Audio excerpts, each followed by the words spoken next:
what I've been asked to talk about is leading in a crisis and also our department. And it's a privilege to live here in Baltimore, Maryland. It's a small city by many comparisons. Even in the United States, it's about 850,000. It's quite historic because it was very instrumental in the Revolutionary War of the United States. We have quite a diversity of entertainment and athletics and history, although it's short by your comparisons. Johns Hopkins became known in 1888 by these four individuals: William Halstead, William Welch, Dr. Osler, and Dr. Harvey, or Dr. Kelly were the four founding fathers of Johns Hopkins. And Dr. Osler, who's known across the world for the father of medical education, taught us that he who studies medicine without books sails an uncharted sea, and he who studies medicine at all does not go to sea at all. And this is important as we go forward, because we think about orthopedics, and our purpose today is to really talk about all of this. And Johns Hopkins himself willed into existence 13 acres of land that now constitute our hospital. And our hospital and our medical education and our School of Medicine are founded on the ideals that all people are entitled to care. And he made it a stipulation that everyone that could come to Baltimore could come to Johns Hopkins, regardless of how they could pay for this. And we've been around for 107 years. And William Baer was trained by Dr. Halstead. Was our first orthopedic resident started in 1914, and he was Dr. Baer was our chair for many years, and then Dr. Robinson, who I have the privilege of holding the title. We became a department in 1973, and we celebrated our 100th anniversary in 2014. This department is approximately, now we have 38 clinical faculty, and we have 31 residents every year. We have many nurse practitioners and physician assistants who help us, and we have quite a robust research facility. The mission of our department is to improve the quality of life for people with disorders of the musculoskeletal system, and providing compassionate contemporary medical care, and then teaching that to our residents, to our learners across the program and across the world with our Hopkins founder. And we focus this on several areas of specialty. And today we're going to spend some time with each of these in several talks. And so that's the most important part of our message today. But what I'm going to just briefly go through are some of our divisions. Our foot and ankle division, and Dr. Ayer will be speaking. And in our hand division, Dr. Nguyen will be speaking. And in our joint arthroplasty, we've got, of course, Dr. Thakur, and we've got a great group here of one of the leading programs in the country. In oncology and cancer and tumors, Dr. Levin and Dr. Morris. And then in pediatrics, as you know, Dr. Varghese will be speaking. And I think that we're very proud of our shoulder division, because we have one of the foremost leaders in reverse shoulder arthroplasty with Dr. McFarland, and one of the most exciting leaders in orthopedics. And Dr. Srikumar will be speaking today as well.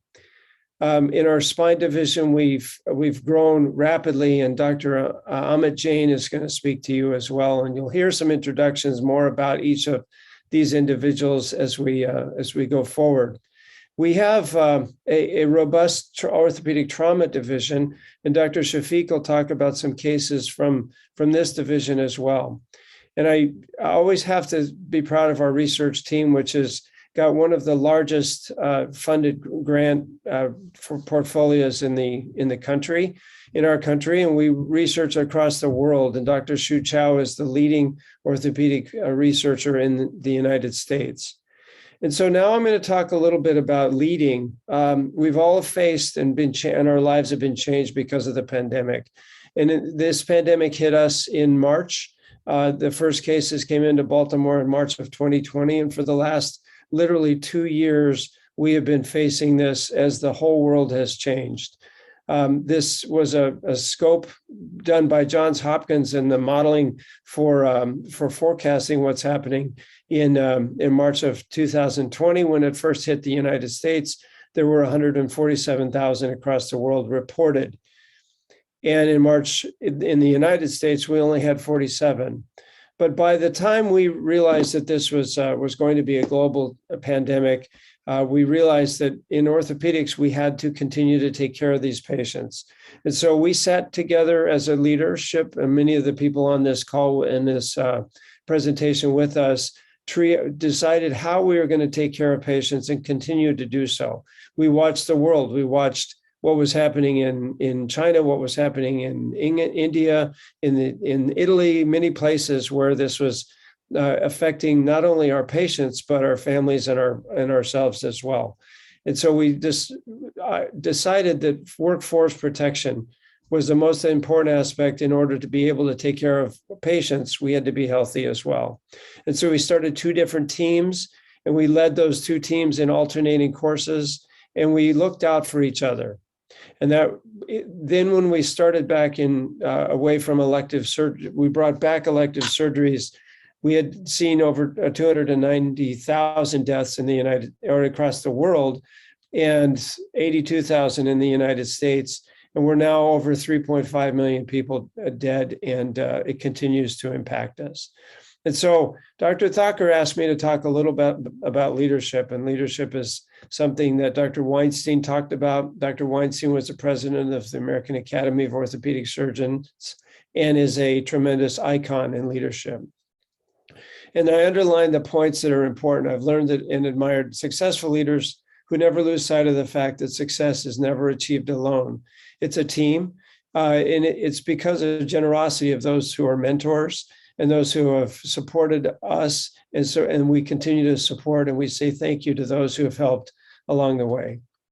And Dr. General Colin Powell, who recently died in October of 2021, noted that perpetual optimism is a force multiplier. And optimism is who we are. It's something that infects positively our teams, our people, our patients. And so leaders who whine or blame engender those same behaviors in their colleagues.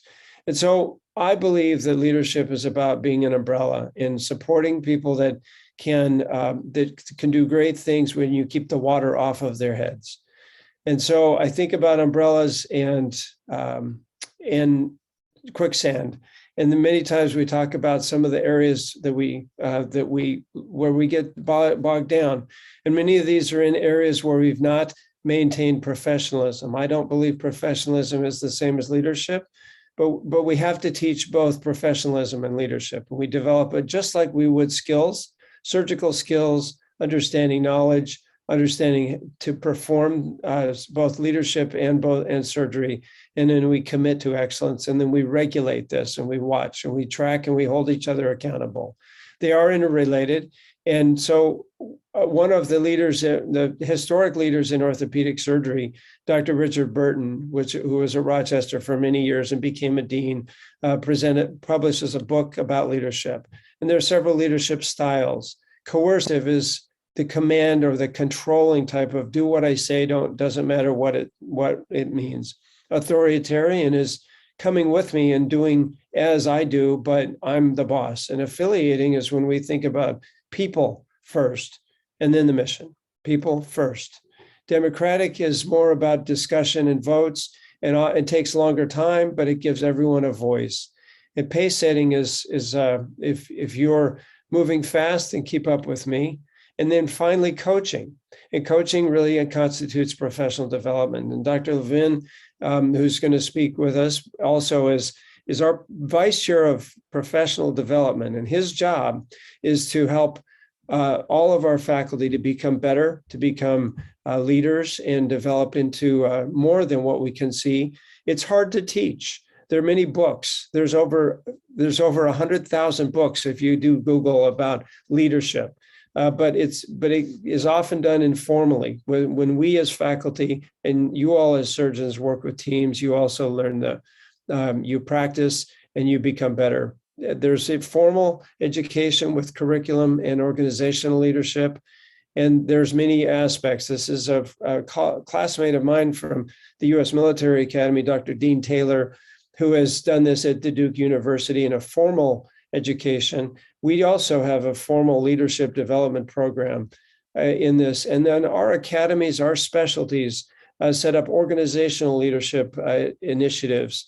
And these are important and these are valuable. And I think these are something that we find unique. Here at Hopkins, we apply this with something called team steps, because leadership begins with a team. The captain is not always the controlling, enforcing person, but is a member of a team that is critical. And so team strategies to enhance and perform safety and performance are something that are deeper than a 5-minute conversation or a 10-minute lecture that I've been privileged to give you. But these are some aspects that I think we can talk about perhaps in future times. A team is anyone that it constitutes two people, whether it's a volleyball team or a soccer team, or as you say, football. So these are important aspects to have a dynamic, interdependent, adaptive group, that we have common goals, and that we have a time-limited membership. And it's very much common with our teams here in orthopedics. And why is teamwork so important? Because it reduces clinical errors, improves patient outcomes, process outcomes, patient satisfaction, and reduces malpractice. Our barriers to team performance are almost always about communication issues. Our time is short, our alignments are different, but all of these aspects lead to conflict, lead to misinterpretation, and lead to lack of role clarity. Effective team leaders effectively promote communication, and then they facilitate good teamwork. They make decisions through a collective input, but it often is not a democracy. So in the fact, we get as much information, we organize the team, we articulate clear goals, and then we play hockey, which these are some important features in transformational leadership. Tim Duncan, who was a friend of mine when I was in San Antonio and was known as one of the most foremost leaders in the National Basketball Association, was a humble person. There was a psychology major in college, but understood how to care for the people that he served. His leadership was a serving style. He had integrity, and we think of facilitation so that we can do what I'm about to do and hand this off to my partner, Dr. Thakur. Leadership, as we said, is a force multiplier. Optimism is something that we all have to do. I said this before because it's so important to us. There's many books. We don't learn by books, as Dr. Osler told us. We learn by patients. And so what we're going to share with you today are some ways that, or some patients and some experiences that we have had. And it's a great privilege to look outside in the snow that we recently had here in Baltimore, and to just be appreciative of the time that we've had with you. Thank you.